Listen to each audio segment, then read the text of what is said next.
Thank you for lurking. Please don't type any messages. I'm so tired. I don't want to read your questions. Another Tao Chi? Fuck. The power to split and match matter. Perfect weather for a walk today. It's like minus 15 or minus 20 outside, Tao Chi. What do you mean it's perfect weather? I was freezing my ass off when I went outside this morning. Oh, please don't join, guys, please.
The trial isn't over yet.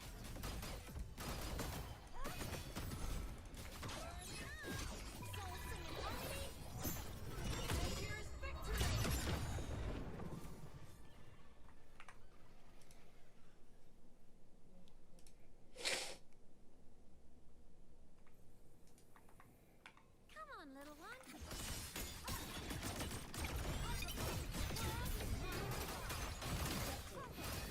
Such is the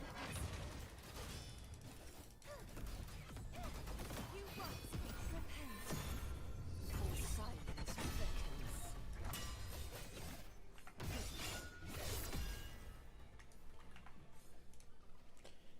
Done.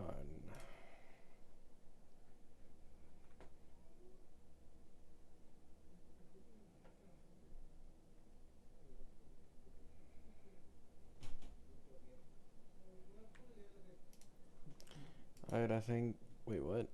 Oh, fuck. I forgot how this game works. In HSR, you only need to spend 120. In this game, you need to spend 180. I always forget that shit because I play both games.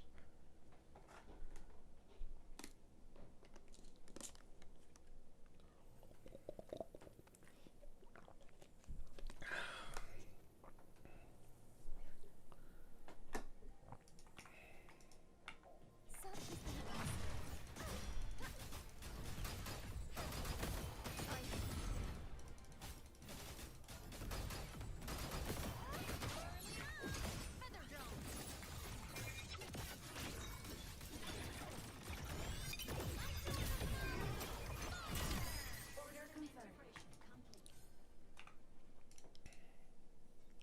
Alright, that's it.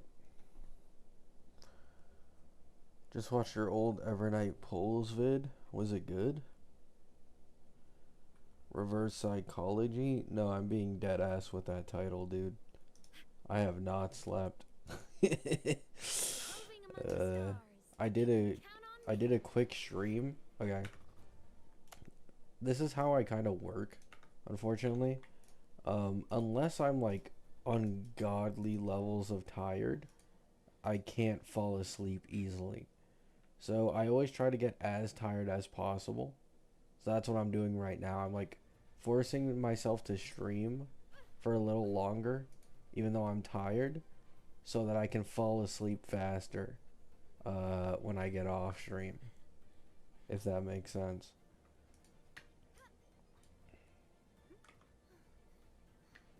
It's like I kind of need to tire myself out.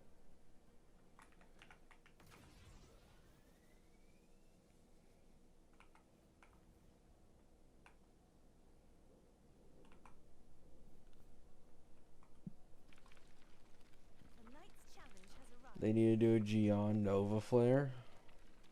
I mean, I don't know.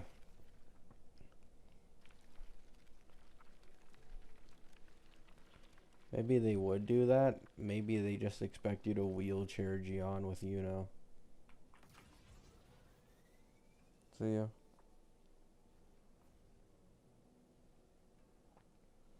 Yes, E2 Evernight is better.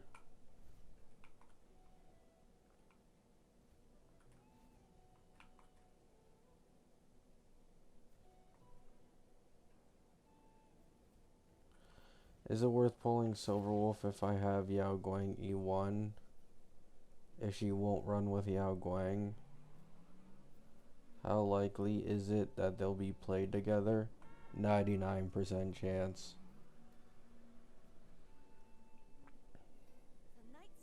Like, genuinely, I'm not trolling. This isn't for agenda. I mean, in the first place, even if I really like a character, I won't hide what I truly think about their value. Like, some of the greatest examples are definitely like Saridra and Sparkle.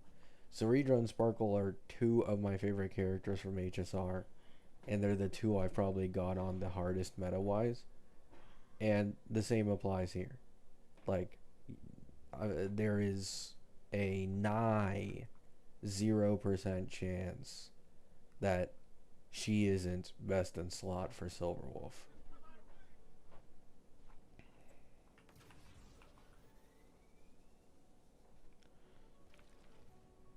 You don't need Luke at all, especially if you have Ameth. Just pull whoever you want to at that point.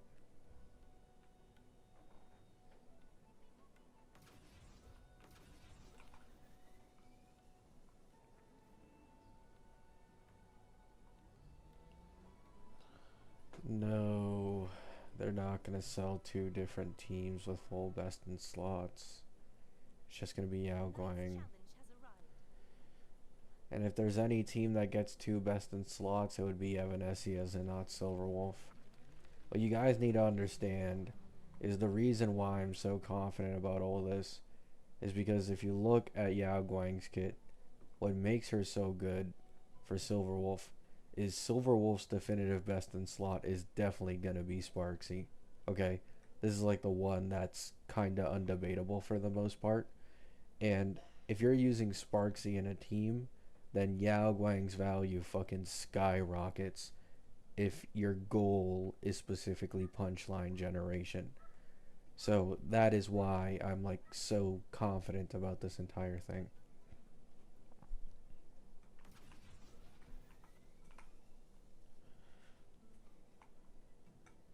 Like, Yao Guang outside of a Sparksy team, as far as we know currently, doesn't have anywhere near the same amount of like resource value as she does with Sparksy.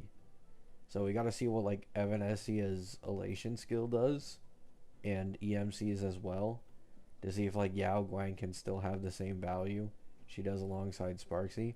But right now, like, a lot of Yao Guang value is carried by being paired with Sparksy on the same team.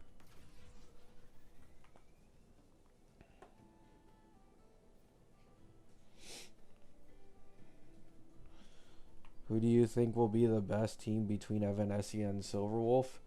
Who's stronger, Aglaia or Casterus?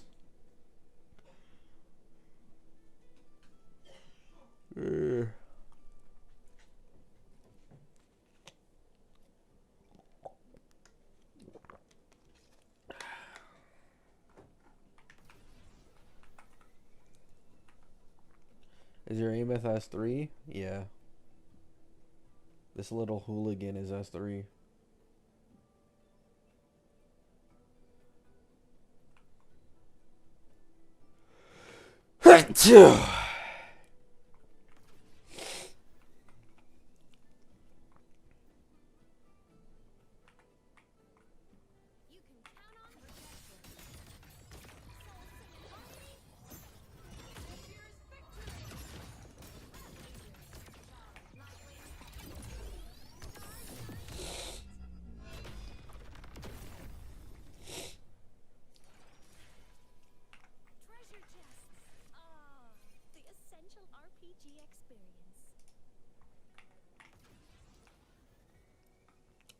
Do you think Elation team is good with sustainless? It depends what you mean good. If they benefit more from being ran sustainless, Silverwolf's team, yeah, probably. If it's comfy, like sustainless break or Phanon, no.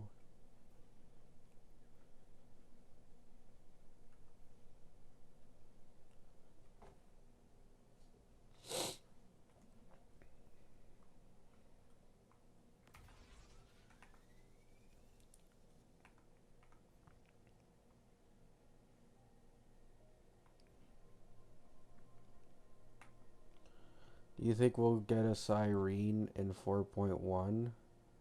Siren rerun? Maybe. I don't know. It's either 4.1 or 4.2, that's for sure. I don't know which one they do.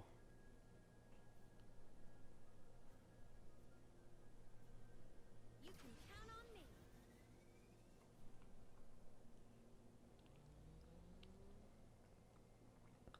Sunday mains now beefing with Sparkle mains over Pride 1 tier list.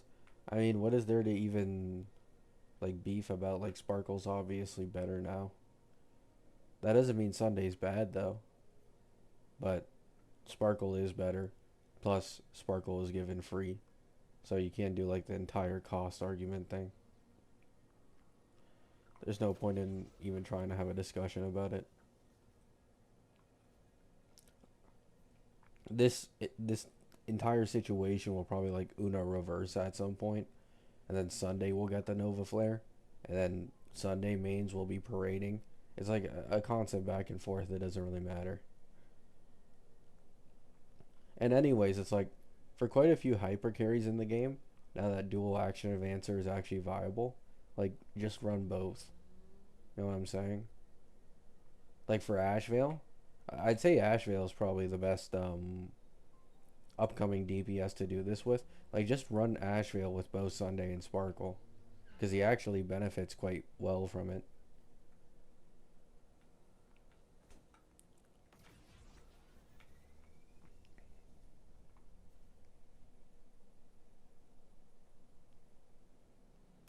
Doesn't Rappa need a Nova Flare more than Firefly?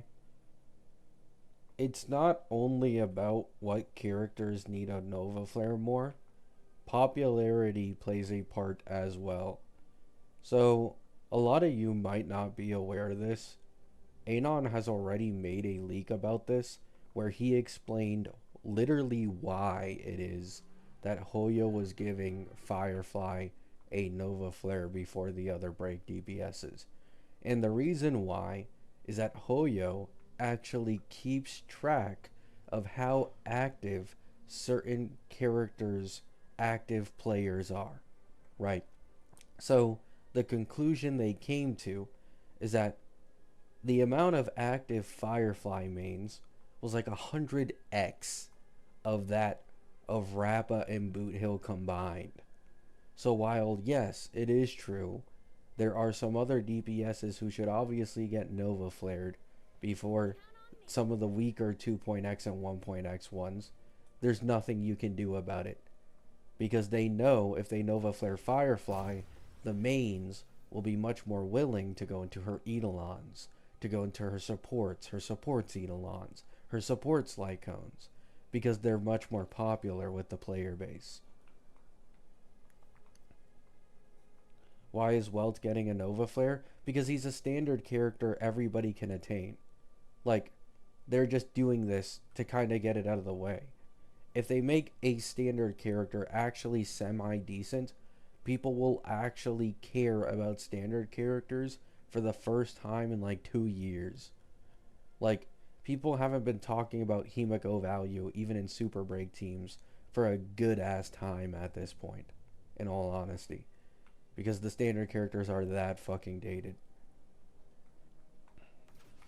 But you'll notice, right, Seal, the first DPS that ever dropped in the game, one of the most popular as well, since she was the first DPS ever, and she also has one of the coolest gimmicks. Whoa, I mean, this woman is so easy to buff. Like, she was already super good. Literally the only issue she really had that people complained about was her sustain capability. You don't even need to like theoretically make her SP neutral or positive. All you could do is just increase her sustain capability to 3.x DPS level. That alone would make her the best generalist sustain in the entire game. Right. So you have probably the most popular and best longest lasting sustain, Hoyo. You have Firefly, and then you have Seal. And then the only unpopular one among these buffs is Welt. And that's because he's just a standard character. You can count on me.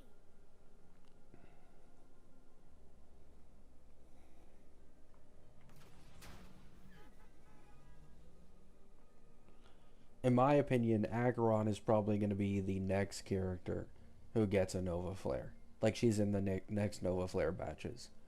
Because Acheron is also popular, and she's also like kind of struggling, so.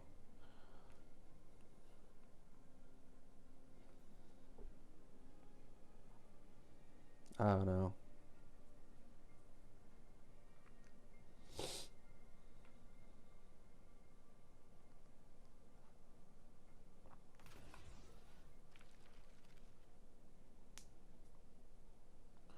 Ain't hard for Firefly to have a bigger fan base compared to Rapper or Boot Hill when you look at their treatment in the story. While I don't disagree, this entire argument is just pure fucking cope. No offense. Like, it is just cope. For example, I think one of the greatest examples of this is probably Cypher, right? Cypher actually got multiple patches worth of lore and importance in HSR for Amphorius. And Cypher, I believe, had the lowest selling banner of all time in HSR for a new limited character. Cypher had the worst one. So it's not only about lore and lore relevance and lore importance and shining in the spotlight throughout multiple patches. Like, people sometimes just don't fuck with these other characters. I'm gonna be real.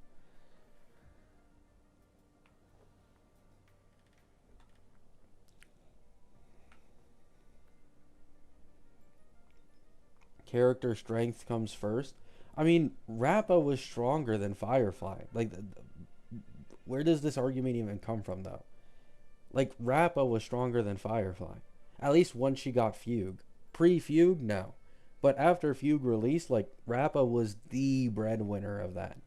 And pre-Dahlia, Rappa was like the break DPS people used against basically everything. So if you want to make like, oh, it's character strength, then like people would have pulled Rappa.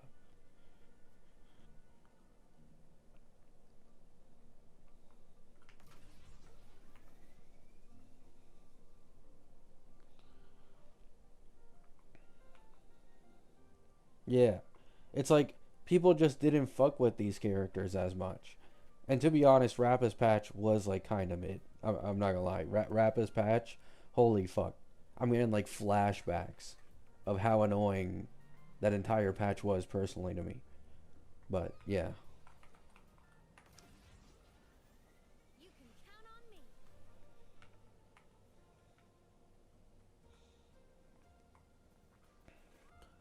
Also, like, Firefly, the thing about Firefly, right? If it was just purely Firefly as a playable character, I don't think she'd be as popular as she is. I don't. But you get cute girl, but then you also get cool ass like robot suit. And to be honest, at the time when I pulled Firefly on my old OG account, I haven't touched anymore. I literally pulled her only for that. Because I used to be like a hard lore skipper. Like, I didn't know fuck all about Firefly. Like, I just pulled her for the robot suit.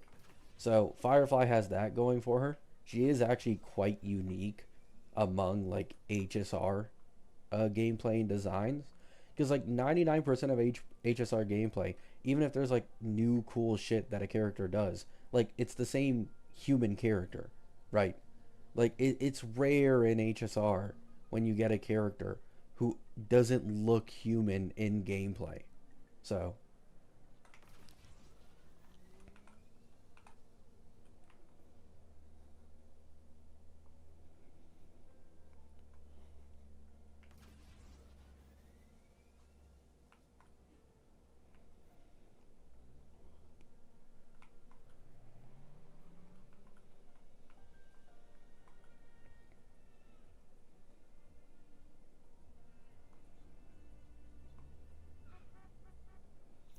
Are you sure Himiko won't be follow-up? Unless you believe Anon Leaks was lying. Obviously not. Like, if you want to go against that guy's track record, sure. But if you don't want to, then no. It's just not happening.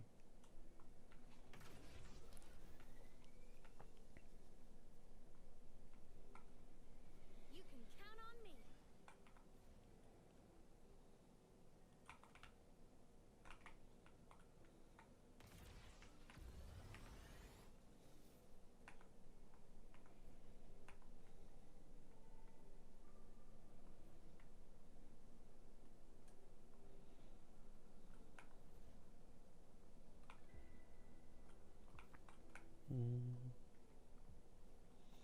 We need Silverwolf SP to transform into a dragon. Yeah, right.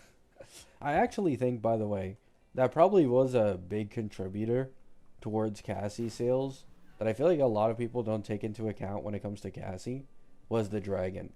Like, by the way, I was like a huge Cassie fan. And before we ever got like any even look at her in-game model, I already started making a new account and like speed running it to afford like E2 Cassie and shit. And it was purely because of the dragon and the drip marketing. Like that dragon, similar to like the robot suit for Firefly, did a lot of work and interest for me. And probably a lot of people as well.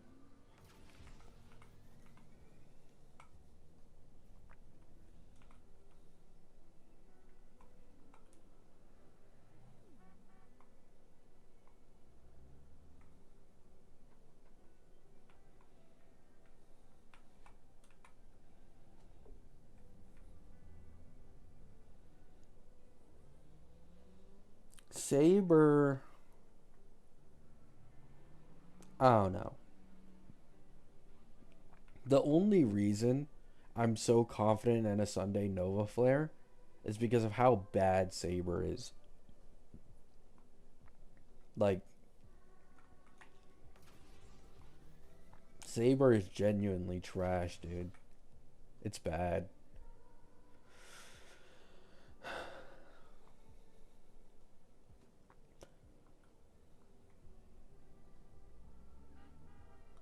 I haven't touched Woowa since Carlotta release. How are the new regions? I want to get back into the game. What should I know? New regions are good. Exploration is fun with this bike. In my opinion, it's more fun than flight, even if it's slower. Um, I mean, this map has a lot of wide open spaces and stuff. Oh, Carlotta release, yeah. So you have a lot more to go through of Renacida, I guess. So Renacida has flight for the most part across all these areas. They have Septimont, which is like a gladiator city, which is really cool. But in reality, it's just kind of the same old, except you have flight. You have your bosses, you have your holograms, you have some like flight quick time events that you can do for Asterite. You have your chests here and there, but nothing has really changed for exploration until you get to La Roy,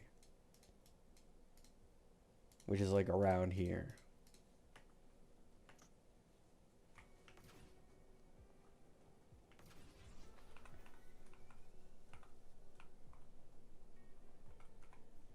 Everything still plays the same.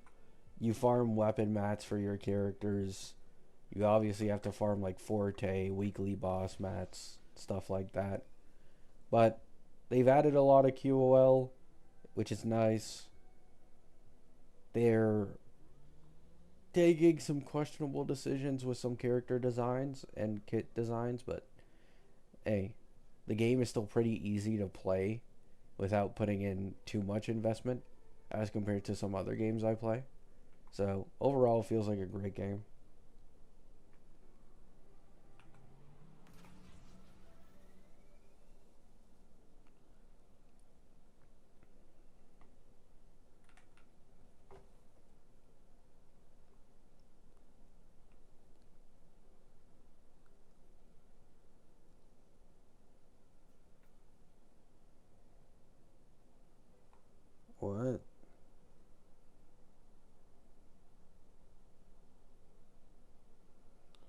Oh, I don't know what leakers are saying either. Like, I don't know either. I literally just look at the Reddit, and sometimes I may be able to see a leak slightly early because someone else is following some leaker on Twitter or something, and I just see it. But I myself don't have any leakers I know about these days who are active. Thanks so much, no problem.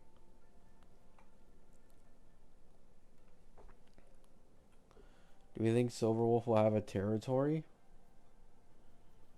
I mean, they could do it. I don't know. They could. For sure.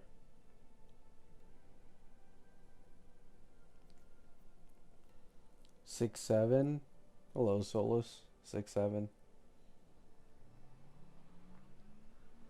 Many are saying the Ho Robin leaks were fake. Yeah, that's fine. To be honest, it already sounded too good to be true anyways. You can count on me.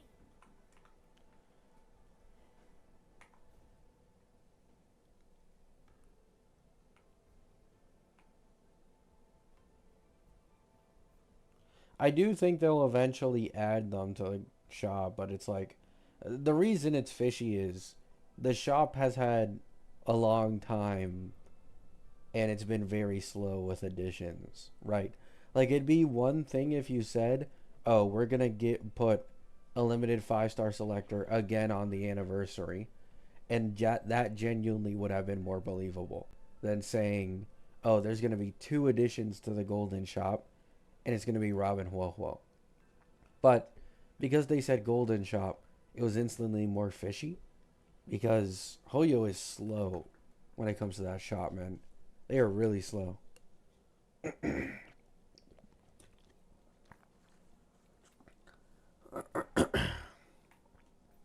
What's the best DPS for free-to-play players? What game? HSR? It's probably Asheville. Upcoming in 4.1. You can count on me.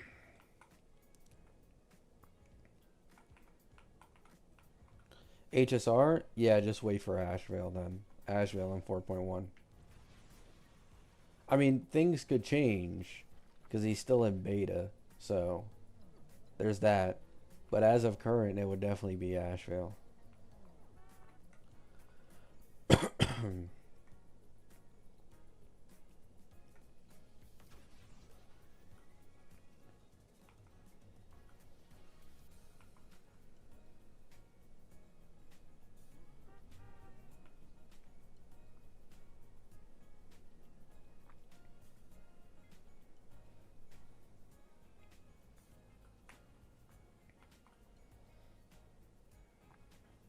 I wouldn't necessarily call Evanessi a free to play. Because Evanessi is probably going to want Yao Guang buffed Huohuo. Well, she's probably going to want Yao Guang and Elation sustained down the line, but temporarily buffed Huohuo. And then EMC. Like, there's only one technical slot that is free to play, but like, you could use EMC in probably, I imagine, every Elation DPS's team, so it's like, eh.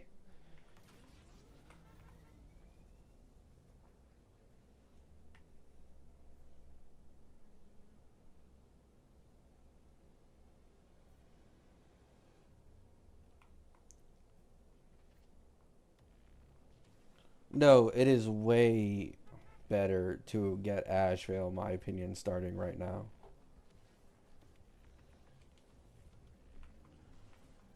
Because you can just run Asheville. Listen, Donhug PT is still free. So let's say you make a new account right now. Asheville, Donhung PT, free Sparkle, RMC. Bam.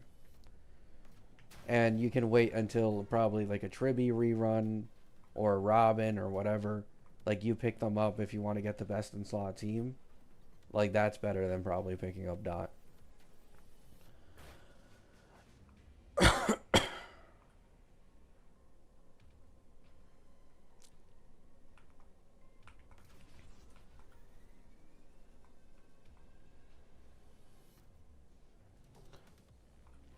I mean, if you're a new account, you wouldn't have free Archer, Soka. Archer stopped being free in like 3.6 or 3.7. So if you make a new account, you don't get Archer for free anymore.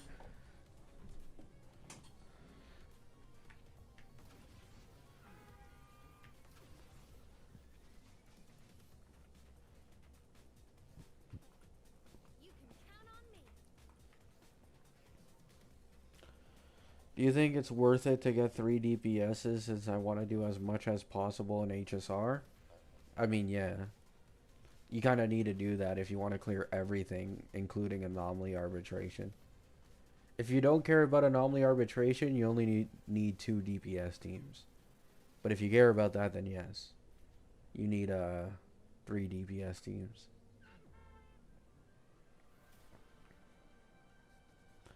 After your vid on Seri, who is more useless?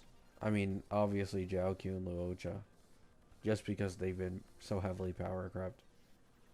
When Jiaoqiu first came out, though, in comparison, even Jiaoqiu had more value than Saridra did on launch. And like now. Well, you can make the argument because of like how much of a best in slot Saridra is paired with Cyrene for Anoxa. But that's literally the only team. Like, that is the only one. And nobody else.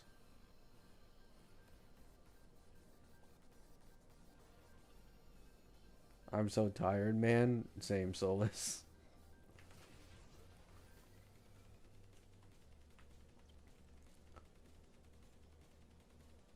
Hope you can get some rest soon.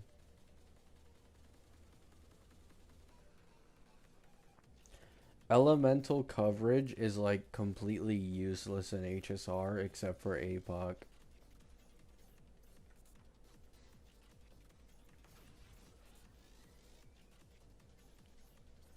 Like in HSR you really can just brute force not having your weakness on an enemy by just being stronger straight up.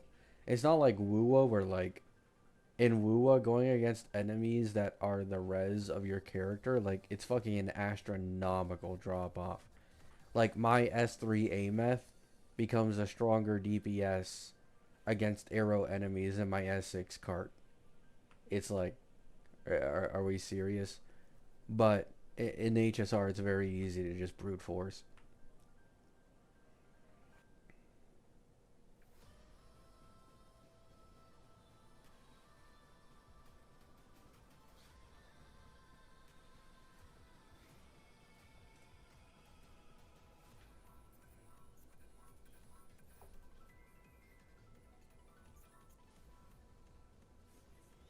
Ceridra's a must pull for Phanon. My E2 Phanon can't zero cycle AA Sparksy Con without her.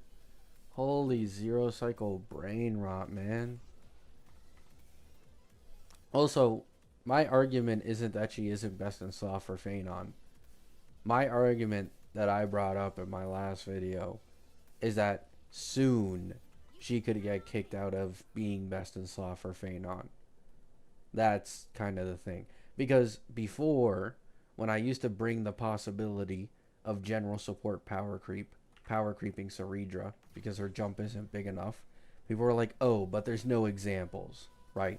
So this is what they always used against me. There's no examples of this in the game yet, so you're just doom posting over nothing. But because of the existence of buff sparkle, it changes things.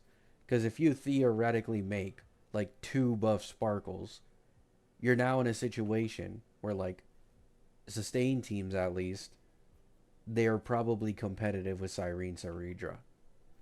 This combo with Phanon. And then if they add another generalist support, like some AoE support like Tribby, slight power creep over Tribby, then, I mean, it's probably stronger.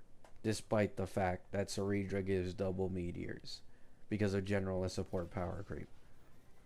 This was always my point. It's like, she is so niche, but the jump she gives in return for being niche isn't big enough unless you are in Anoxa who also has Cyrene.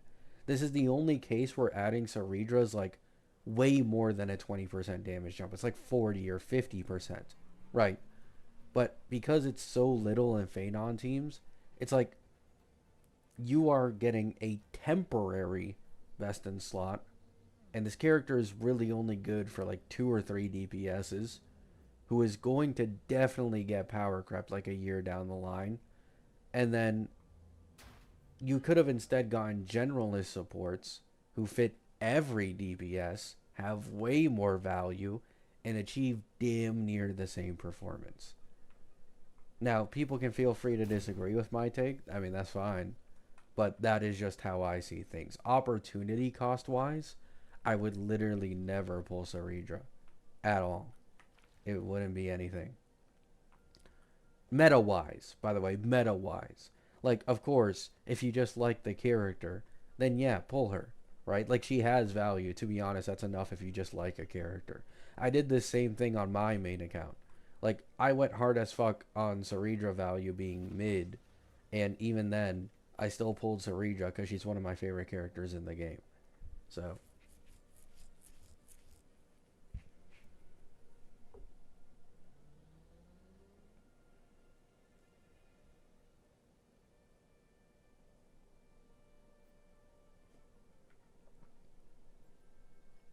we will get more skill damage DPSs, maybe not soon, but we will. So what? That doesn't mean anything. Like, I'm telling you right now, there are 2 skill damage DPSs. And if we don't include Cyrene further buffing Saridra's kit, right? And you're probably not going to use for Cyrene in non-air teams. Then what happens is Saridra's like a 10% jump for Anoxa, 15%. And she's a 20-25% jump for Phanon. Like, you genuinely think she'd, for some god knows whatever reason, be more best in slot with future characters who aren't heirs? Like, that doesn't even make sense. And this is my entire point. Her value is never going to exceed the heirs that she's best in slot for from 3.x, unless she gets Nova flared. Firefly E2 can use Saridra? Who cares? Dude, who cares? You're nerfing a Firefly by putting Saridra in there. Like, what are these points? I could put fucking Arlon with my E2 Evernight in 0 cycle. Does that mean Arlon's value is now good?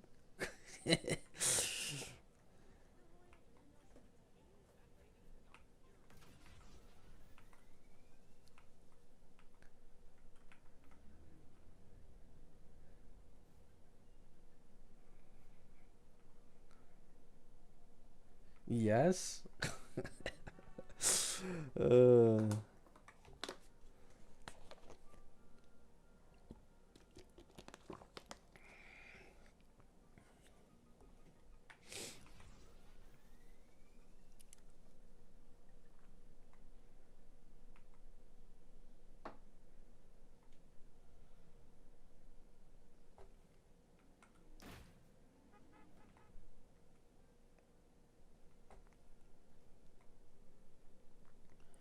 You could have said the same stuff about Sparkle when she released, that the opportunity cost was not great. Yeah, I did. You are talking to the #1 Sparkle kit hater until she got her Nova Flare. Like, yeah, I was that guy. I was the Sparkle slanderer on YouTube. And I still stand by that shit. We had to wait nearly 2 fucking years for Sparkle to get a Nova Flare before she finally had good value, and I can't slander her kit. So, are we now basing Saridra value off, oh, you know, when she gets her Nova Flare 2 and 2.5 years later, and she has an actually good kit now that isn't stuck to like 1 DPS, like, now we can talk, like, I don't know.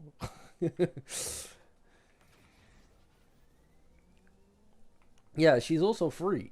Like, best of all, Buff Sparkle is literally free. So the glaze can go beyond just her base kit and what it provides, but also the fact that it doesn't cost you shit. So, she's a generalist support, the strongest hyper carry buffer in the entire game, has pretty good early Eidolon investment, and she's like best in slot or near best in slot for Asheville main DPS, which is really promising. Just generalist you can put anywhere with skill point positivity. I mean, I glaze it, man. I do glaze it.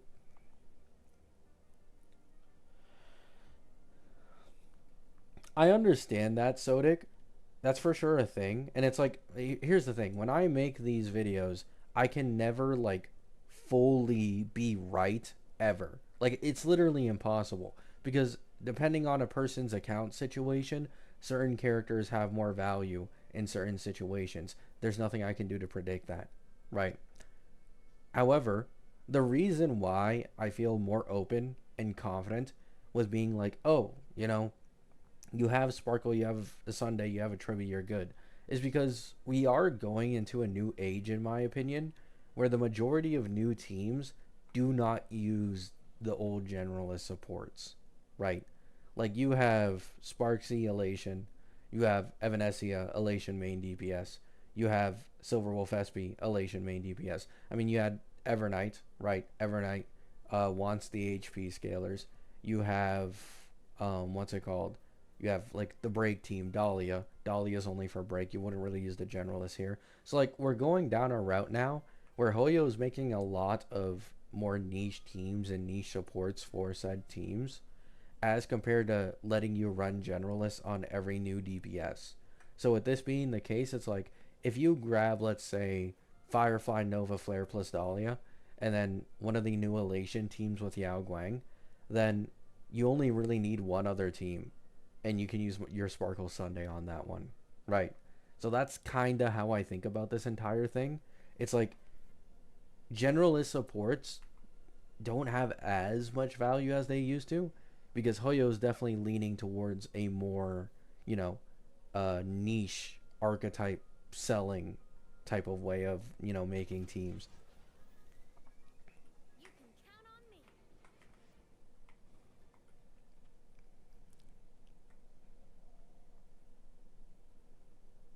Thoughts on Saber? Garbage. Genuine trash.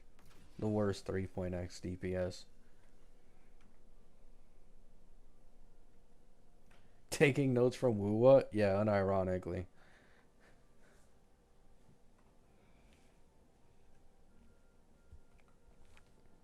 Yeah, Firefly without Nova Flare is genuinely some cheeks, man. It's so bad. You guys need to understand, like, people like to do revisionism. Firefly genuinely got the most shafted out of every break DPS in terms of teammates. The only thing you can make an argument for is because Firefly can weakness implant fire, that Ling Sha had the most value as a sustain in Firefly teams as compared to the other ones. But like, when you look at Ruan Mei, I mean, Ruan Mei isn't only a Firefly buff. She like buffed every break DPS kind of the same, right? You had HMC.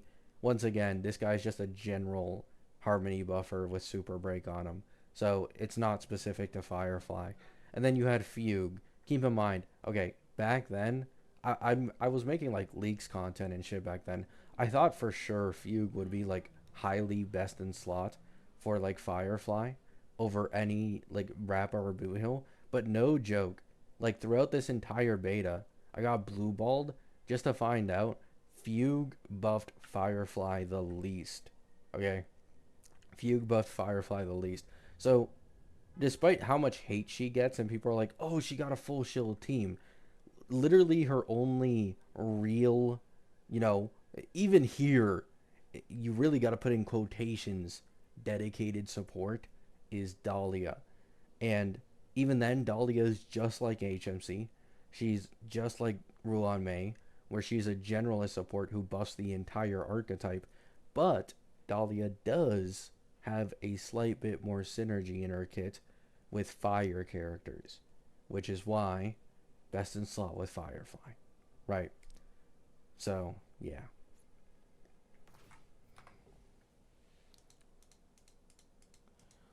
So yeah, Firefly got like pretty hard shafted for the majority of the time until 3.8.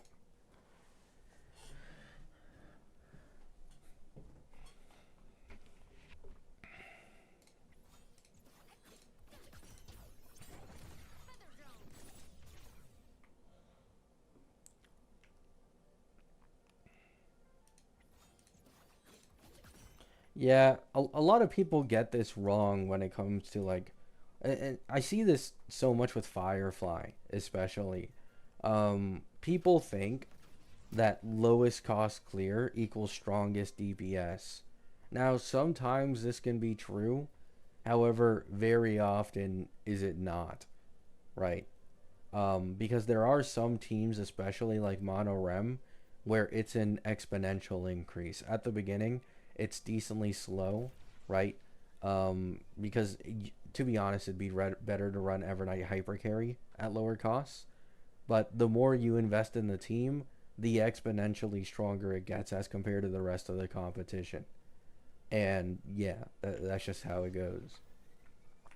So like for example, Anoxa, when he was getting his low cost zero cycles back then, pre-Cyrene Saridra, he was not the strongest DPS. He just wasn't. Um, that's just bait. But people thought he was, and yeah.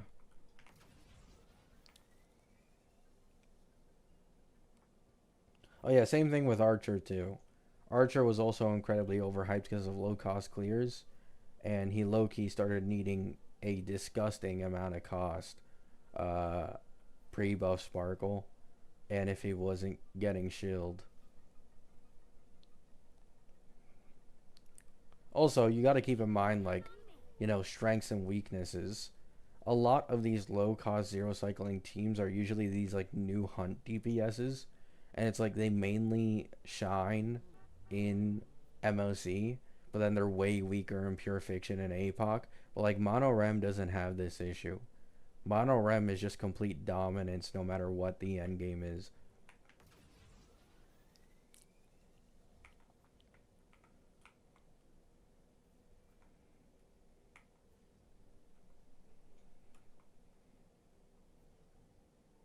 Thoughts on Asheville for Fei Xiao? Okay. I'm not even trolling. I saw a Fei Xiao Asheville showcase where Asheville was supposed to be the sub DPS, and they used like they shared the total damage count between all characters, and Asheville was out damaging Fei Xiao as her sub DPS, and this Fei Xiao was E2. So while he's definitely a buff for Fei Xiao and the older characters, you are nerfing him astronomically by doing this. Like, astronomically. But, if you just really like Fei Xiao, you know, it is a buff for her, yes.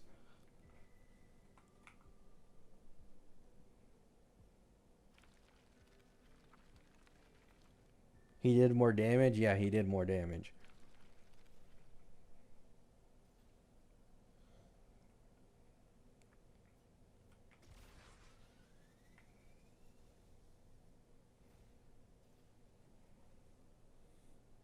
People should use him main DPS? Yes, for sure.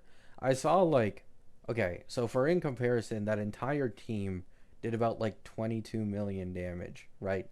And I saw a showcase from that same creator with like an E0 Asheville with like Sparkle Sunday and Sustain. Keep in mind, this Fei Xiao team was running Sustainless, if I remember correctly, and achieving that damage. So you had like an E0 Asheville with Sparkle Sunday, Sustained Don Hung PT, and it achieved damn near the same amount of damage. I'm not trolling. Damn near the same amount of damage. But because it was Hyper Carry Asheville, it was significantly stronger. So, why you hate Saridra? I don't. Her kit just fucking blows. I hate it when people say this. I don't hate characters, man. Like, why the fuck would I have a personal vendetta against any of these characters in a gacha game?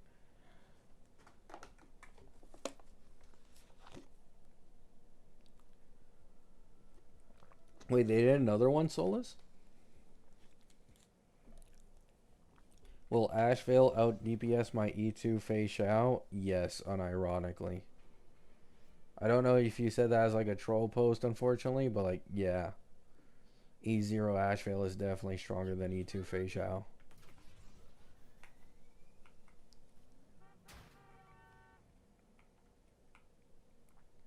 Waffles or pancakes? Waffles.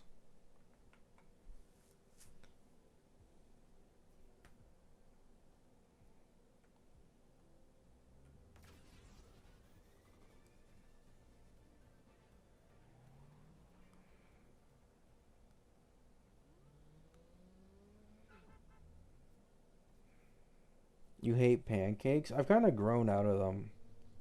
Like, when I was smaller, I definitely liked pancakes more. But as I grew older, I just liked waffles more. Waffles are easier to eat plain, and they're much more versatile, and they aren't like as soft. They give you like a bit of a crunch. Right. So, waffles are better in my opinion. Pancakes are like at base sweeter, but they aren't as versatile. And as I've grown older, I have had less and less of a sweet tooth. Like I've been losing it. So, like for example, I used to be a sucker for like chocolate all the time when I was younger. I don't like chocolate anymore. I don't like eating a ton of candy. I mean, I almost never eat candy or sweets at all. Um, I'm just no longer on that.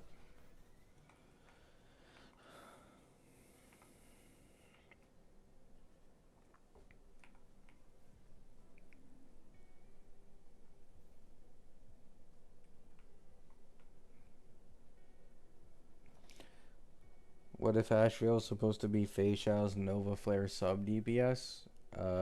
No. Probably not. I doubt it. Asheville is most definitely for a new DPS in all likelihood.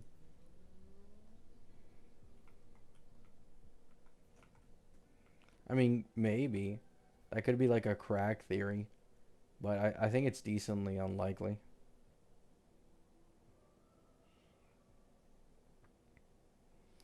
Is Irene still a good pull? Depends on the teams, man. Depends on the DPSs. For Noxa, for main DPS Evernight, for Monorem, for My Day, and yeah, mainly those four, definitely.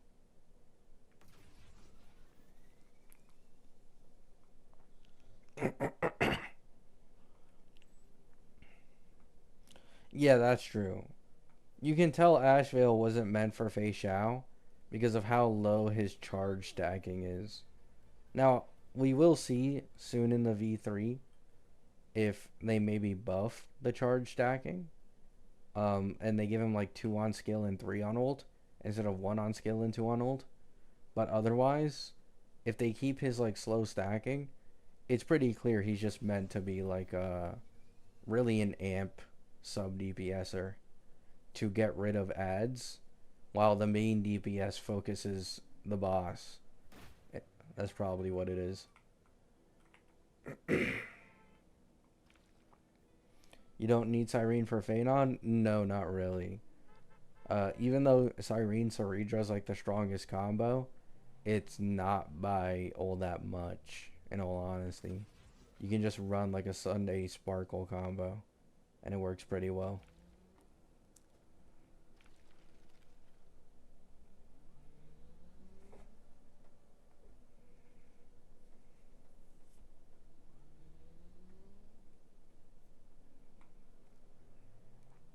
What food do you main? If we're talking about maining, it's probably the food I eat the most often. Probably like rice and beans. Probably that. Um, if it's my favorite food, it's burgers. You can count on me.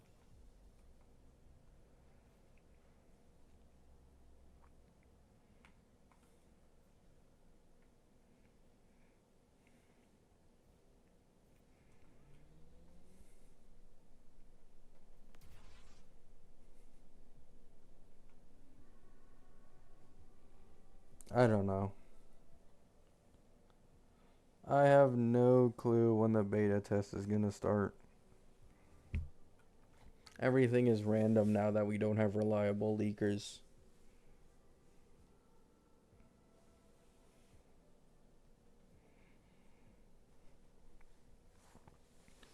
You think they introduced break too early in the game's design? No. To be honest, break would still be an amazing archetype if this game didn't have such bad power creep and HP inflation. You can count on me. That's definitely the biggest problem with break. Like, if this game were, well, I wouldn't say that. But if this game were, or HSR were slower with its power creep and HP inflation, then break would have been way more viable for way longer, and it would have felt way better. And it would have felt like it still kept like that same, oh, I gotta eat through the toughness bar and I get rewarded for it. But not really the case.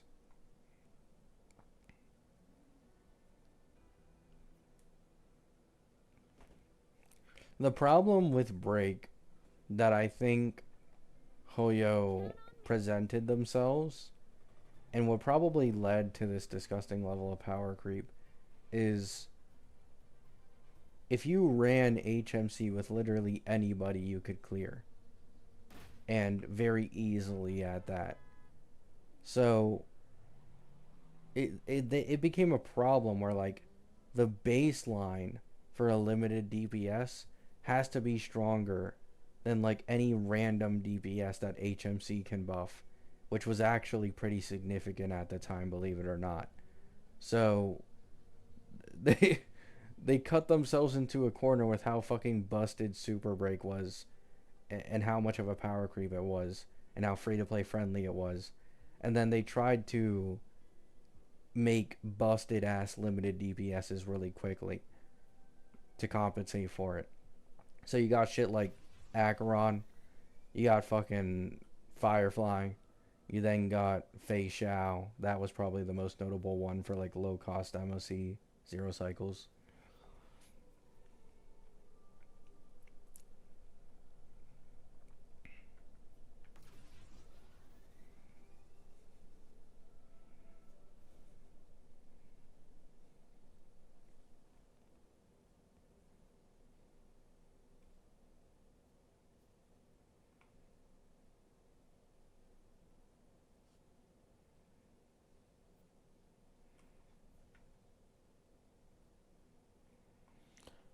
What type of character would they introduce that works best with Asheville? No clue. I mean, just a follow-up main DPS. Mainly focus on target.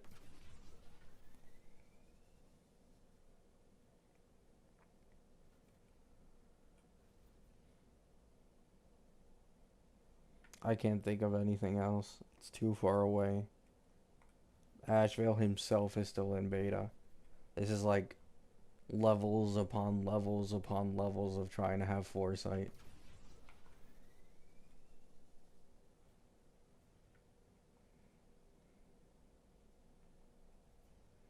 I'm not built for that. You can count on me.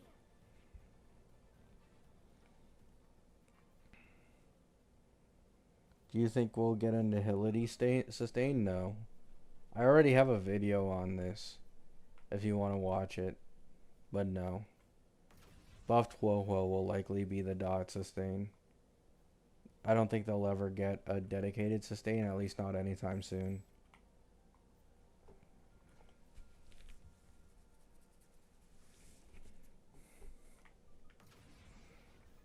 Because the theoretical buffed Woho with like SP neutrality or positivity, increased team-wide attack buff, better ER gen for the entire team on ult, better sustain capability. Like, Woho would be massively best in slot for triple dot in a sustain team. It wouldn't really be like close at all. I don't think they'd then make an upgrade over said buff 12.0 for dot team, personally. You can count on me.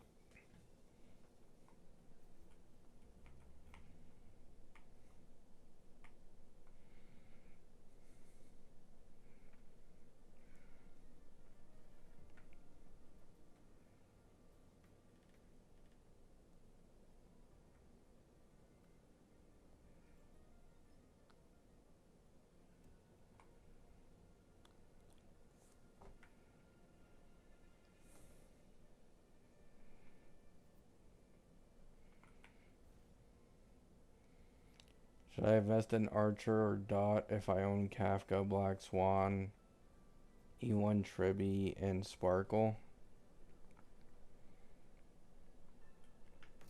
In your case, it's yeah, it's probably Archer.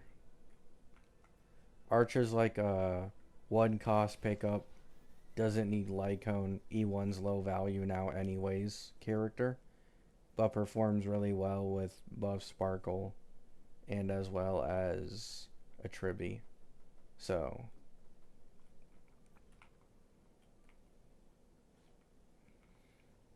like that's literally what I use on my Anoxa account. The only difference is my Archer I got him E1. But my Anoxa account uses an E0 buff Sparkle, uses a E1 Tribby with my Archer, and then just like free Don Hung PT or Sustainless. It's kind of the same team as you. You can count on me.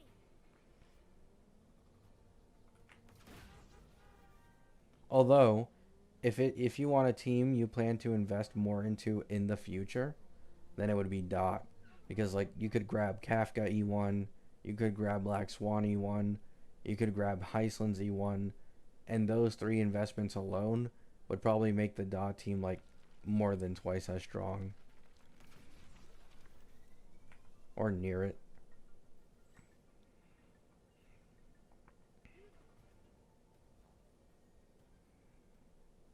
Archer doesn't really have that level of vertical investment to save him.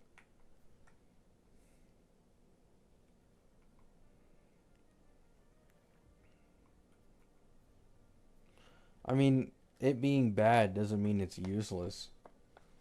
But yeah. You can count on me. My E1 Tribby looking like a flop right now. I mean, you can just use Tribby with Asheville, no? I'm pretty sure Tribby is near, if not best in slot with Asheville. With like Sparkle.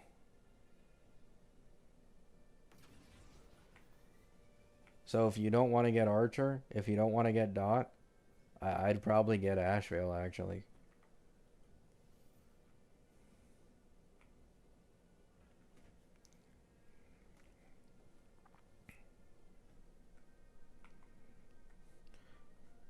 This is why I said what I said, man.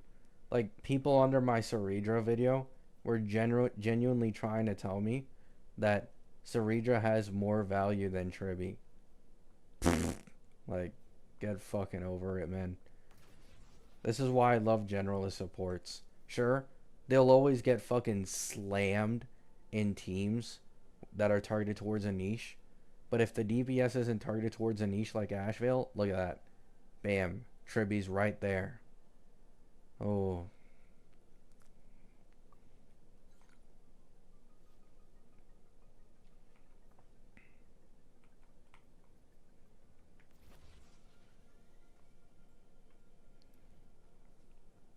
What character are you most interested in getting after anniversary?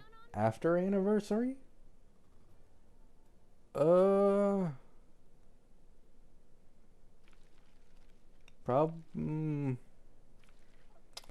I even get Hemago on any of my fucking accounts at this point? I don't think so.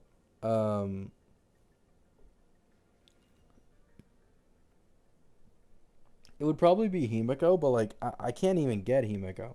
So my Anoxa account is getting Ceredra soon, and it also pulled Yao Guang in preparation for Evanesia.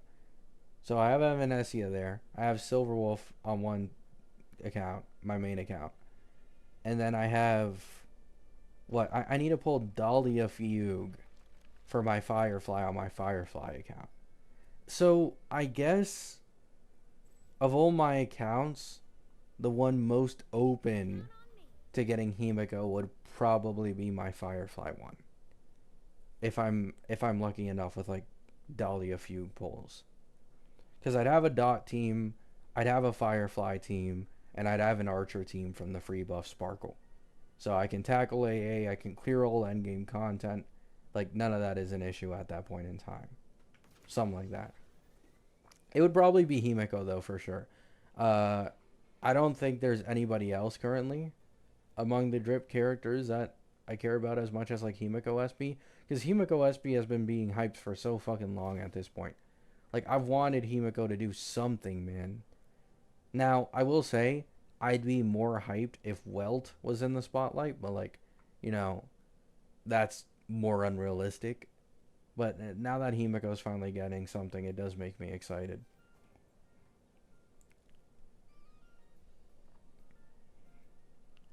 Ain't no way people said Saridra Tribby. No, some people were genuinely saying that. Because currently, Saridra is actually, like, best in slot for, like, Phanon, and as well as, what's the name?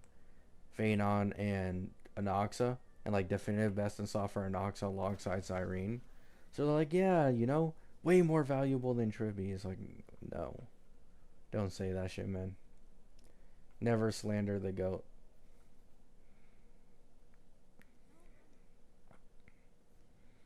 Once the heirs meta is over, people will finally come to the realization of the omnipotent presence that is Tribby.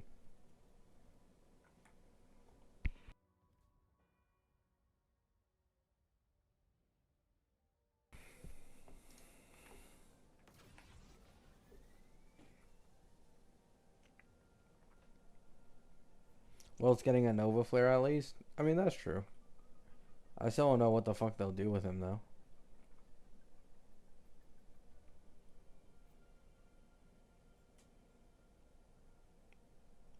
See you later, number one Roy May fan.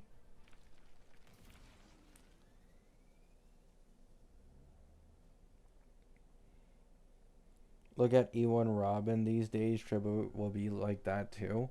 Once again, you can say this, but their value will still always be more than some niche ass character like Saridra, which is what I need you guys to understand, right? Like, it doesn't matter if some niche support is slightly best in slot for a bit at a time, because, like, to be honest, this isn't any different to, like, Tribby, right? Like, Tribby was technically best in slot for the strongest teams in the game until Cyrene released. Like, that was a long ass time. But she also has the added benefit of being general. So, like, once again, Asheville, right? Asheville, his strongest team is literally just generalist supports. It's like Sunday Sparkle, or Sunday plus Tribby, or Sparkle plus Tribby, or, you know, Sparkle plus Robin, Sunday plus Robin.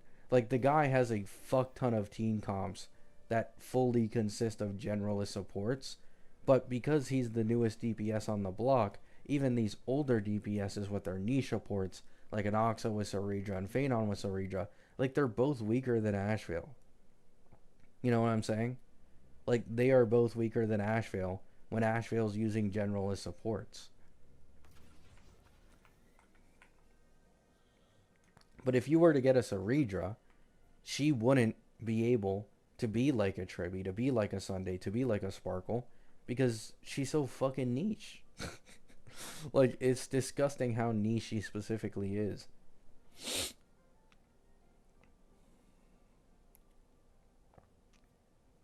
Yeah, exactly, Bronte. Like, this entire Saridra thing reminds me exactly of Acheron Jiaoqiu. I remember telling people this exact same argument back then, constantly making videos on it. I told them, Jiaoqiu is the worst value unit in this game, and he is definitely going to get power crept, because it's, like, way too fucking easy. And back then, people were like, oh, what are they gonna do? How are they gonna power creep someone who has the gimmick of when enemies act, they instantly give Acheron a stack? you'll notice, right, when you talk to someone who constantly defends Saridra, all they can do is defend her double meteor gimmick, defend her double skill gimmick. They can never defend any other part of her base kit because they know that holds no value. So the point is, if you just make Generalist power creep like Cypher, then guess what? Go fuck yourself, Saridra. We ain't ever seeing you again. Now I will say, like I said in my last video, I don't think this would be the case for Anoxa, right?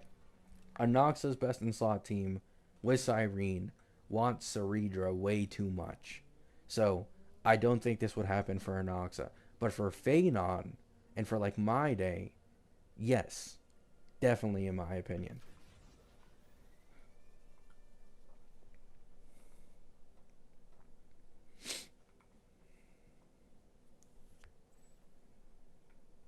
You can count on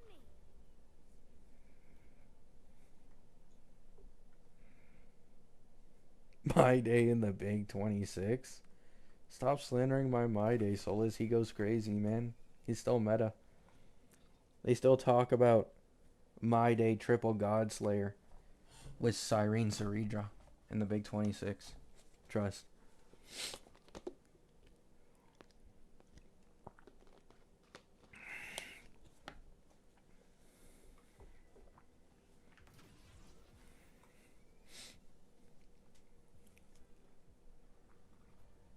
Cypher's kind of useless. You can say that, but Cypher's a generalist. So even though Cypher isn't really best in slot for many teams, well, Cypher is actually still best in slot, third slot for Archer, I think, right? But that aside, even though she isn't best in slot for many teams, she's a generalist. So, like, people can use her as a sustainless option in almost any team imaginable, right? And it'll genuinely just work, which is really nice. Once again, the power of being a generalist versus, you know, having the downsides of being niche. You can't be slotted in as many teams as an alternative.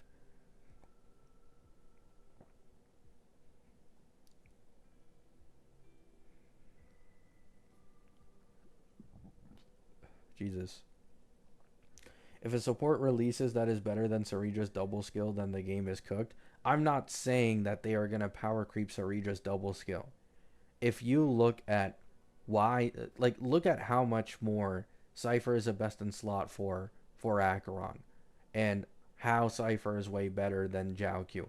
Does Cypher stack more than Jiaoqiu does in an Acheron team? No, she doesn't. So why is it that despite Jiaoqiu's gimmick, specially made for Acheron, that Cypher is so much stronger? Because Cypher has better amp, just generally. She has way better amp than Jiaoqiu. And then also she has this true damage gimmick, which is really useful for Acheron. So she has her own gimmick that can benefit her, right? Like, you don't need to power creep double skills to replace Saridra as a best in slot. All you need to do is buff better than Saridra by a certain amount, and bam, you're there. Like, not even including any other gimmicks. That's literally all you need to do, right? I guess in Phanon's case, like, if we were talking about, you know, amping power creep and something that could still synergize with Phanon, it would be additional damage. Saridra's additional damage is literally useless. Like, it is fully garbage.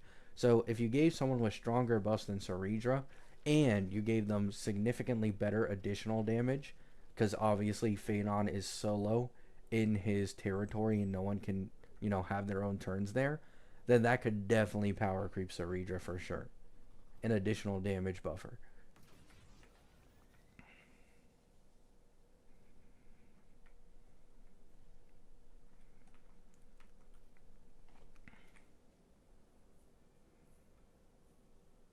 I mean, even 4-star Ting Yun has more additional damage than Saridra does for Phanon.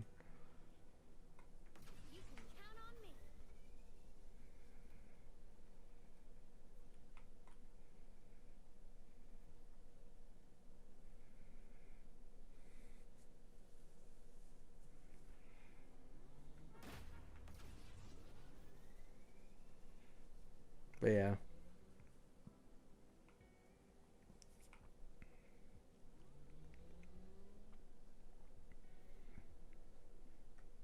Generalists are overrated? No, they aren't.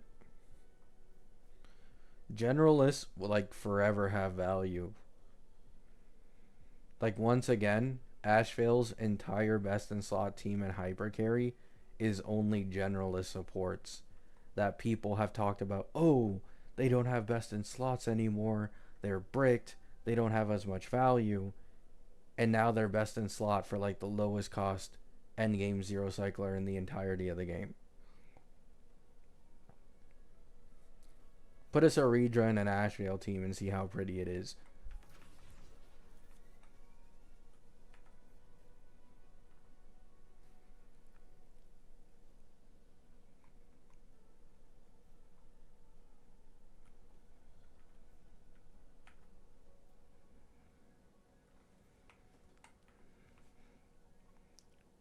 Yeah, you also got like characters like Ruan May, Tribby, and especially Tribby with E1. Now Buff Sparkle. Sunday is still best in slot for Asheville somehow. I mean, holy shit. Like, that is astronomical glaze. I don't know if the devs even did it on purpose. But somehow Sunday is still best in slot with Asheville.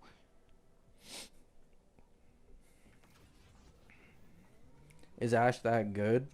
I don't think he's this insane power creep that a lot of people make him out to be. But yes, he is that good. Now, I do think Hoyo has done this on purpose, and they've made him this good because he's not getting his teammate until damn near the end of the version, if what Anon Leak said was true. So they need to make his hyper carry look appealing, right? But with the current roster we have in comparison to Asheville, he is definitely a monster. He's a strong behemoth.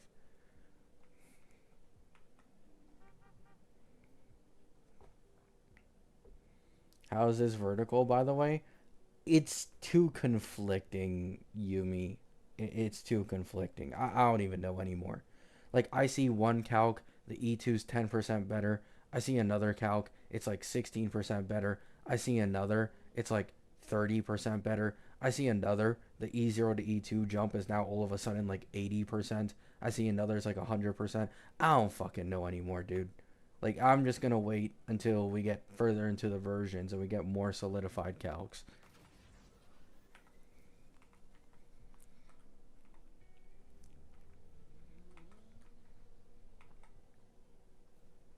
One thing's for sure though, his E1 is goated. Like, that's the obvious one, no matter what. Like, it's what, like 24% vulnerability, and then 90, like, okay, not 90% literally, but 80% of the time you have 36% vulnerability on enemies if they have 80% HP or lower. I don't even know why it has this gimmick on it, but like, I mean, whatever.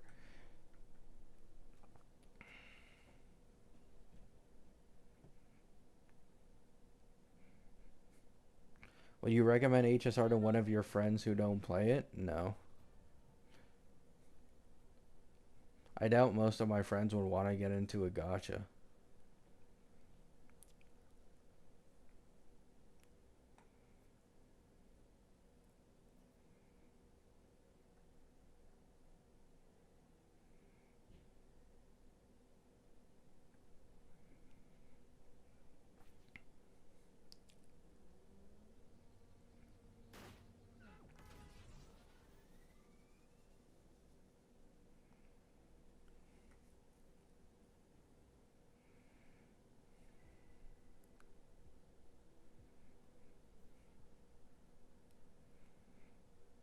Think it's worth playing in 2026? I mean, literally the main appeal that HSR has is it being incredibly convenient while also having some of the best animations in the entirety of the market. So, at least for like an anime gacha game, in my opinion, it probably has the best animations and also convenience, which is like a really good combination for a lot of people out there.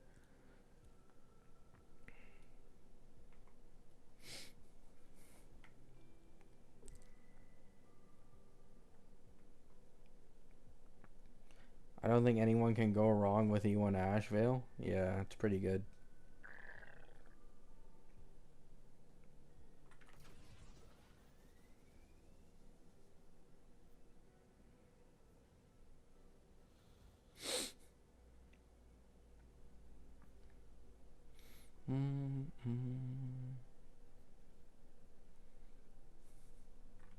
Oh, wait. Wait, actually, how much biddy am I at? It's gotta be like 15, maybe? 15? Oh, no. Not even 10. Never mind.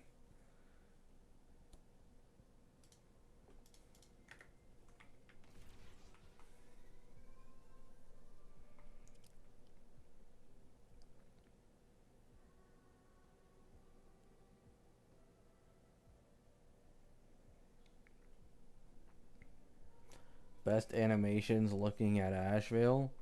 I mean, that's like nitpicking Luke animations after AMF. Like, I agree, but I mean, they're just meant to be fodder. They're always going to prioritize more important characters.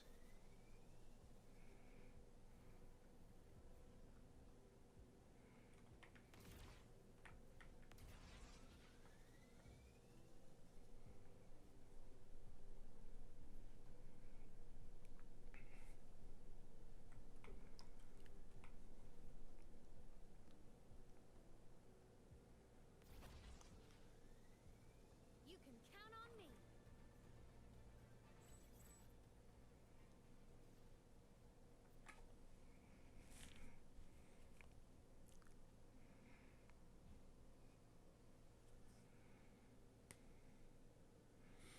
Do you think the 3 skill points in Sparksy S1 is important for a mono elation team?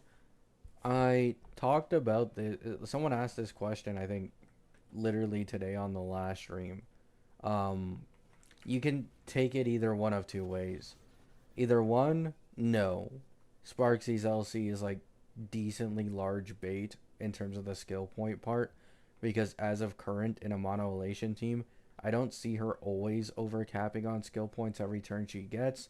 Or two, they will make this light cone matter by giving Silverwolf SP's elation skill SP generation, or just making her SP positive in general, like an Aglaya.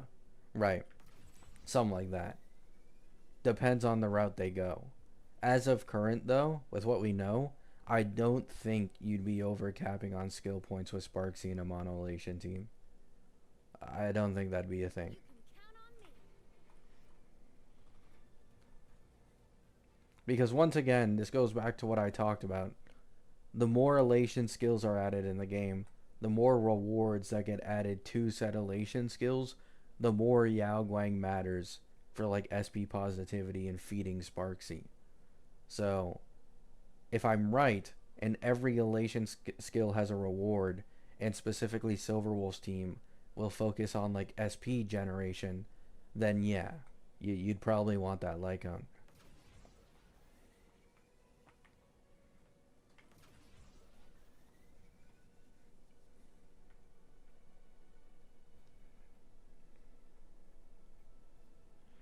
Your channel is getting a lot of growth? Yeah, I don't like it.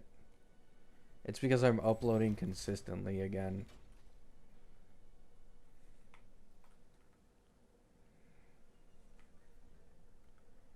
If I keep the 2 to 3 uploads a day consistency for like longer than a week or two, then the growth will be rapid. But like the last few months I've been incredibly lazy. So like there would be dips at times where I'd stop making videos for a few days, which made me get recommended less. I prefer being smaller though. How SB positive is Yao Guang? If you include in a team with Sparksy, it's 12 skill points in like a 0 cycles 300 AV. If Yao Guang is the difference between getting a 3-man elation team, it's 18 skill points. And then that's not even including her punchline gen and everything else that she does, which by the way is equal to buff Sparkle.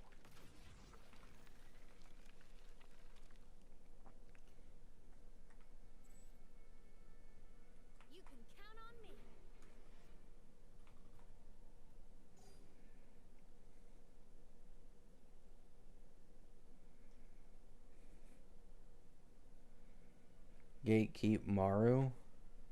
Yes, exactly.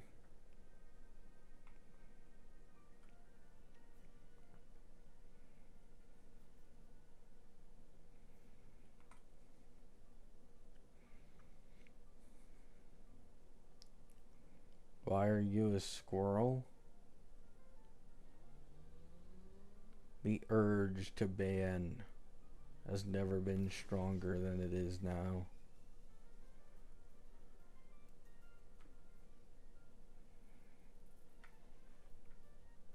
How dare you call me a squirrel? Okay, I'm sorry.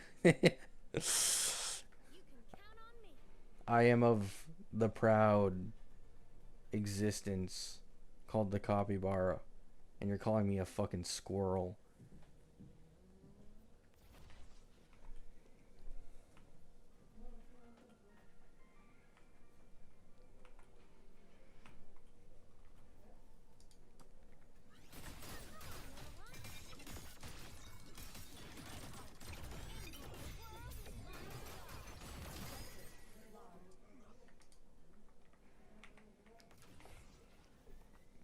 This community needs to be smaller. Time for the first ban wave. Yeah. The thing is with like I don't care about making this shit into like a job. You know what I'm saying? At least not now. I'm not saying maybe like later on, like all of a sudden I wake up and I'm like, oh, like I want to be a full-time YouTuber. But it's like it's not smart. And also, like trying to force yourself to keep a consistent schedule with uploading online and like the money you make being based off of numbers, it just feels so much more like, you know, free and more fun when you don't focus on the numbers and you just upload because you feel like doing it, right? Like that's what I try to do. I try to treat YouTube as much as just a pure hobby, you know? Pure hobby is definitely the best way to deal with this shit.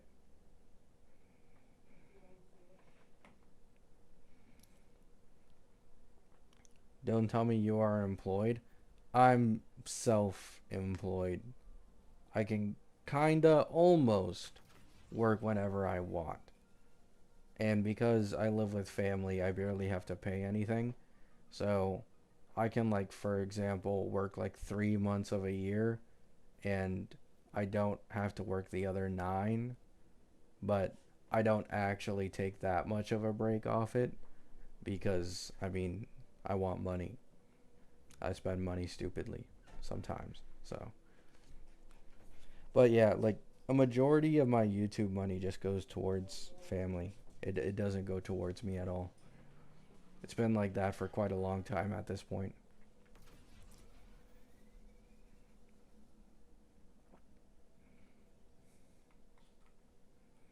You live in your mom's basement? No, I pay for my own room and my own food and my internet.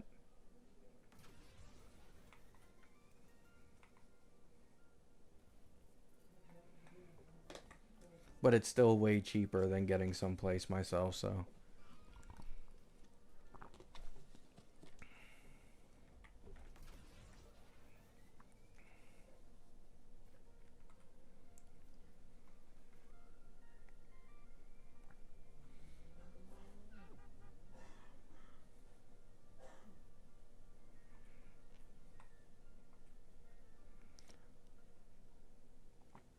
What is the LD player and raid sponsor? I might do sponsors at some point, but like, you know, I'm not really tight for money right now, so there's no point. It's also like, this might sound weird. I don't like having too much expendable income, right? Like, I really don't like it when, let's say, I spend $50 on a gacha, and then my mind tries to normalize spending that money again and constantly just because I have the money available. It is a very unhealthy mindset, and it's not something I want to adapt. I know for a fact if I took these sponsors, I'd have way more expendable income, and I'd be way more open to spending money on gachas, and it would probably lead to a road of like me being addicted to doing that, which I don't want to happen.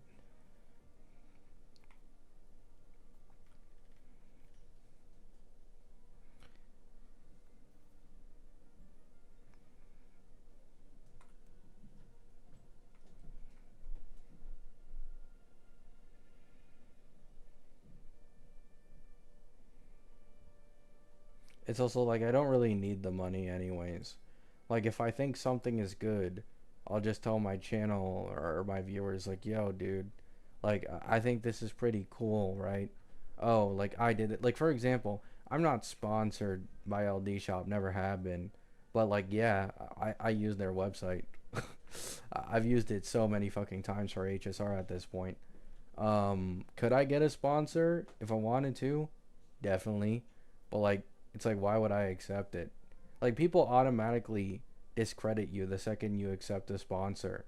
So it's obviously more authentic if I just tell it to people honestly from my own personal experience.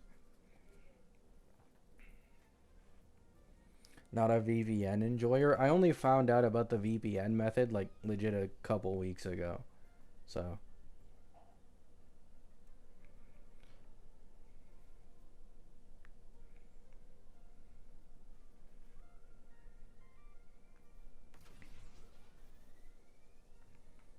can't LD Shop get you banned? I've never been banned across any of my accounts. So, I mean, maybe.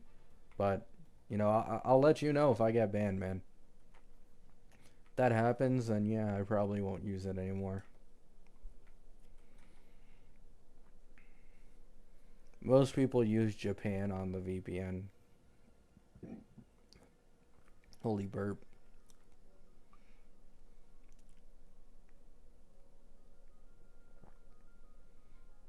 Why VPN?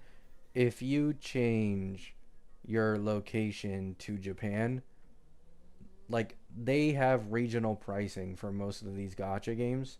So in places where the income isn't on the level of something like the US, they'll allow, you know, technically cheaper prices translated to USD.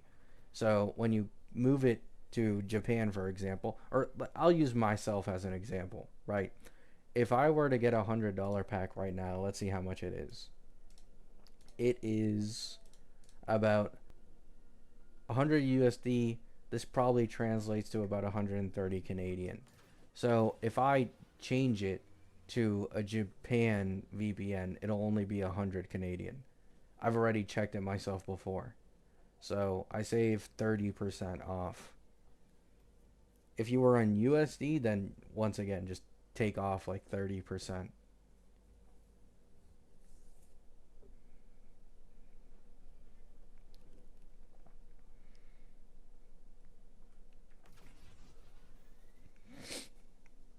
Yeah, the VPN method and LD Shop are incredibly similar anyway in terms of pricing.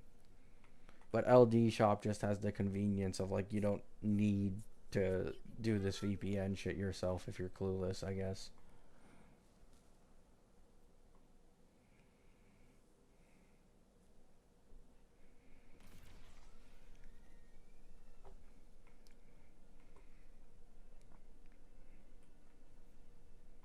They didn't know HSR also had regional pricing? Yeah, they do.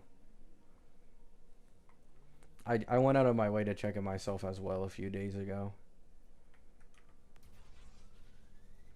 But to be honest, personally, I've just always used LD Shop instead. Because like they're only slightly more expensive, but they're more convenient at the same time, so.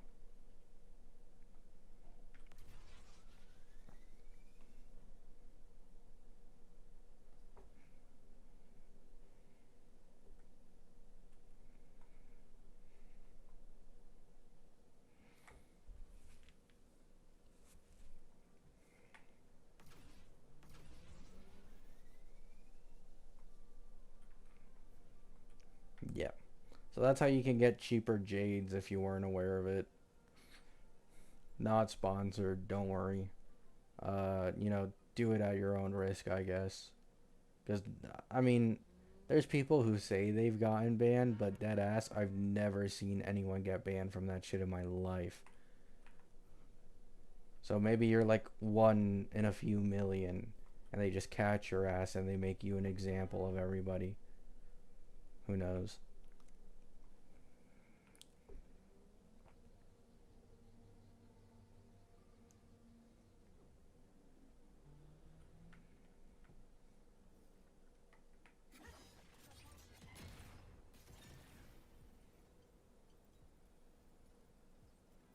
Warning. Insufficient power supply. Mech mode off.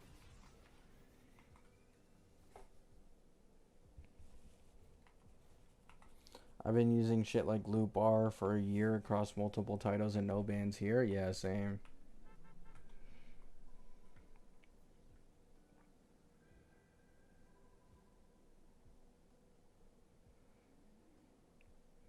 Oh yeah, I've seen that, Bronzy, yeah. For the Wua version, Wua's more they're more skeptical. So they have added security to make sure you don't, well, try to scam them by doing this thing. But like people can still do it anyways. It's just more steps.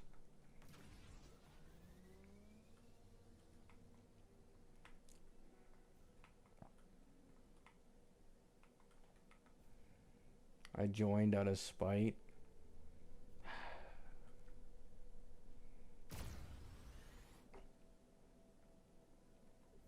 Oh yeah, Bronte.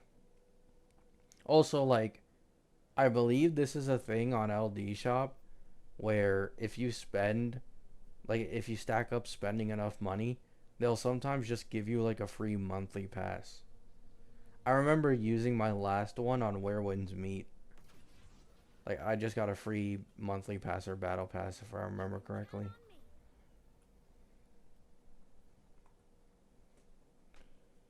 Is the VPN method the same for Wua? Yeah, it is.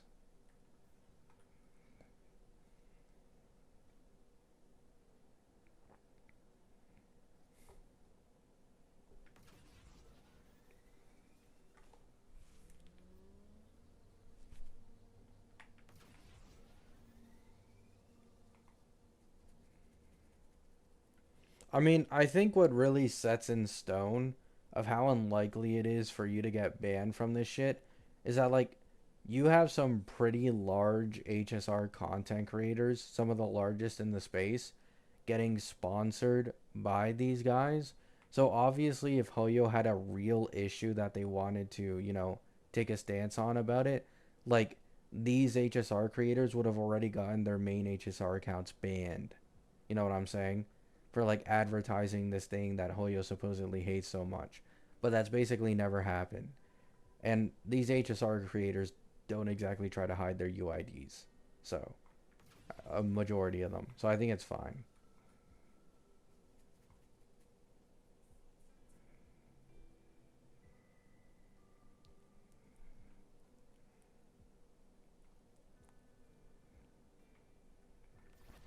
The thing is, the reason why gacha companies don't really care all that much, in my opinion, about this, and I could be wrong, but it's like, if, for example, I am much more willing the possibility of me purchasing a $100 pack if it's actually $100 for me, which it is if I do like LD Shop or the JP VPN method, but otherwise it's like 130, 140, which is a completely, it's very significant difference. It's like, do I really want to spend 130, $140 for fucking 50 pulls of all things, right? So if that's the difference between someone spending or not, I'm guessing Hoyo does consider that. And they're like, hey, we're still making money anyways. It is slightly less, but we're still making money. So that's why I don't think they take it all that seriously.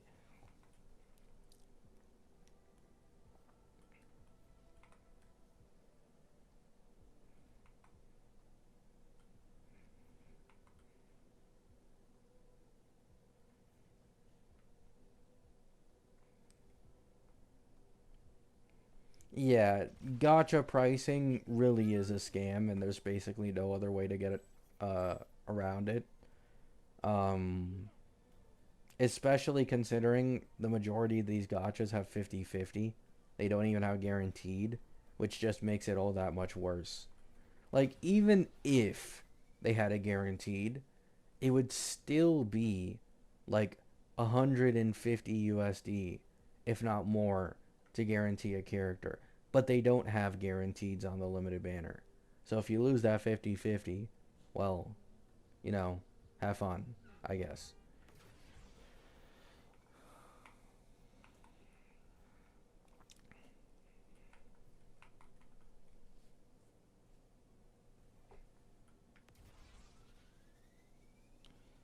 No, I agree, Bronte. I agree. As a game, especially compared to like the older gacha space, like things like Hoyo with especially with what blew up, which is Genshin and like Wuwa, like they definitely are like way more of an actual game as compared to a lot of older gachas. But it's still annoying nonetheless. It's still annoying. But yes, like current gachas, believe it or not, despite how fucking predatory they are, and most people like realize that, like a lot of older gachas are even more predatory than these games with significantly less like gameplay to offer. That's like a real thing.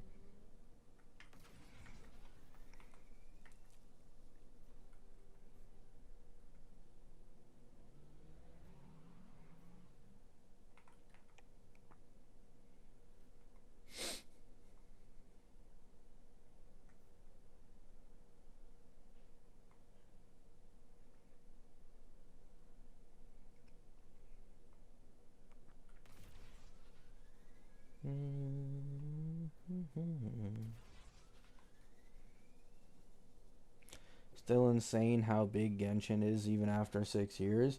I mean, Genshin is like a staple. Genshin led to the big boom of like games like Woo, Enfield, and other ones, of course. Right. Like they're really the originator of that, at least in the gacha space specifically. So it's really hard for like a game like that to die because it's just way too popular.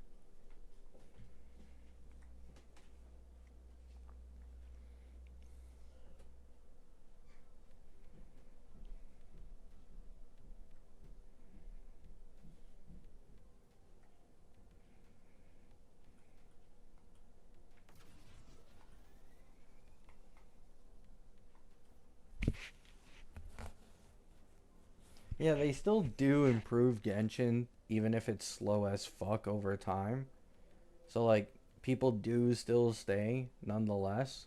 And also like of all the Hoyo games, Genshin definitely has the least power creep. Like I've seen a lot of complaints about power creep lately in Genshin, but like it's still just comparative to HSR, it's not even fucking close, man.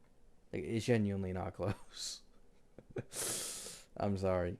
Like if you compare, okay, a mono Rem Cassie team is dead ass nearly 4x as strong as a Saber premium team. Like, I'm sorry, you cannot tell me that shit ain't egregious, bro. You know what I'm saying?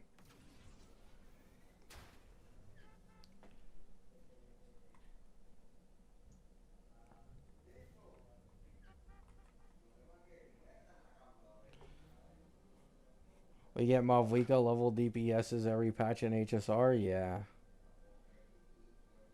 And like now we got Asheville getting the lowest cost clears in the entirety of the game in 4.1. And in 4.2, we're probably going to have even stronger teams now because Elation characters have, well, 3 Elation teams now. Like, it just keeps going up. And then you're going to have Emiko SB. And then you're going to have another Elation teammate upgrade near the end of the version with the Elation sustain.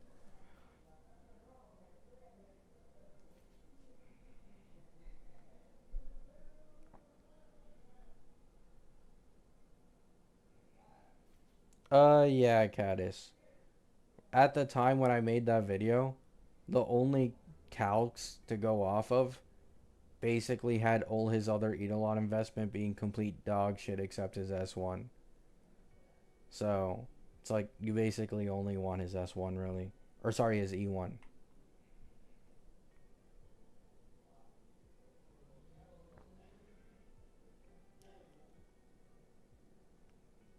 Yeah. It's like in HSR though, it really depends on what it is you prefer. Like if you have no issues clearing HSR endgame, HSR in my opinion is definitely going to be a way better experience than Genshin in terms of like having a constant flow of new characters to play with. But in Genshin, if you care a lot about your older DPS still being able to clear for significantly longer and not having the levels of HSR power creep, then Genshin is better despite its much lower pull count. It really depends on the player.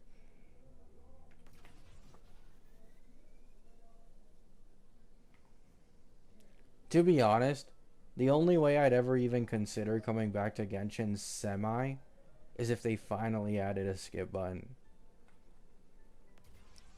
But even then, it's like the overworld exploration is so fucking slow, man.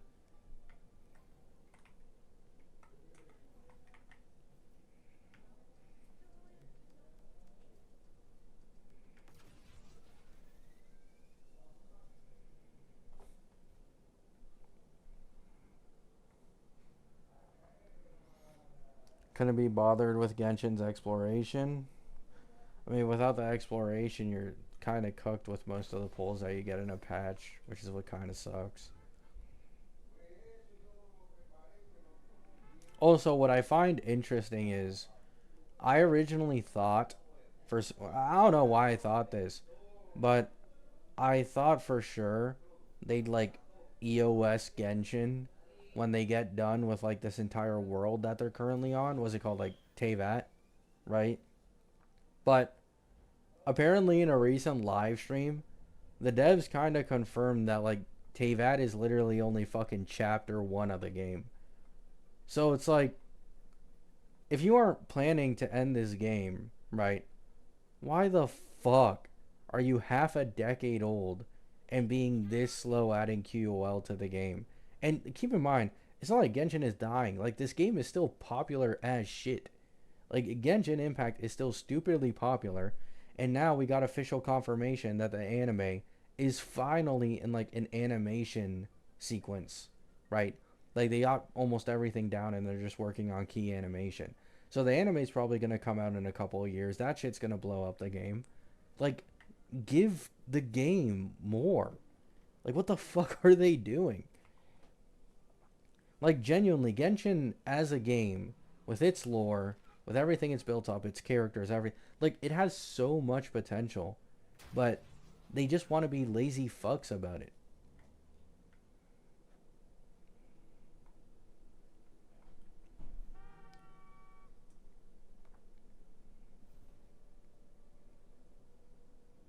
I agree, Solus. I agree. I definitely prefer HSR anime because it's like in when it comes to Genshin, you have the same like villains, and there's like obviously a few more people revealed in the back of things. But the point is, you have much more like dragged on storylines, right? For like years and years and years and years, because you're trying to preserve the big bads for very important moments in the story. Meanwhile, when you look at HSR, you'll get an entire planet story with some of the biggest bads in the entirety of the universe, and it's all in like one planet, right? Like you don't have to wait fucking 4 to 5 years to get a glimpse of the Tsaritsa or some bullshit like that in HSR. So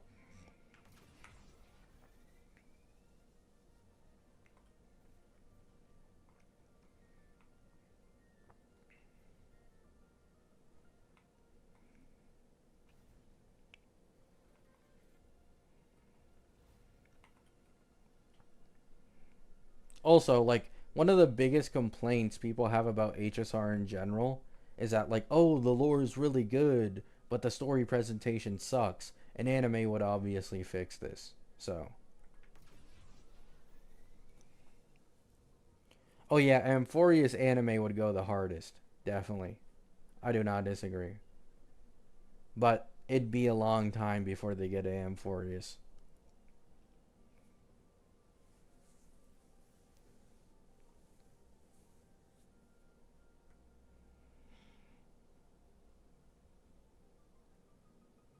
Alright, chat. I think I'm sleepy enough now. So, appreciate you all stopping by. Hey, 116 of you did not listen to this title. I am severely disappointed. Hope you have a great day. Hope you have a great night. Peace out.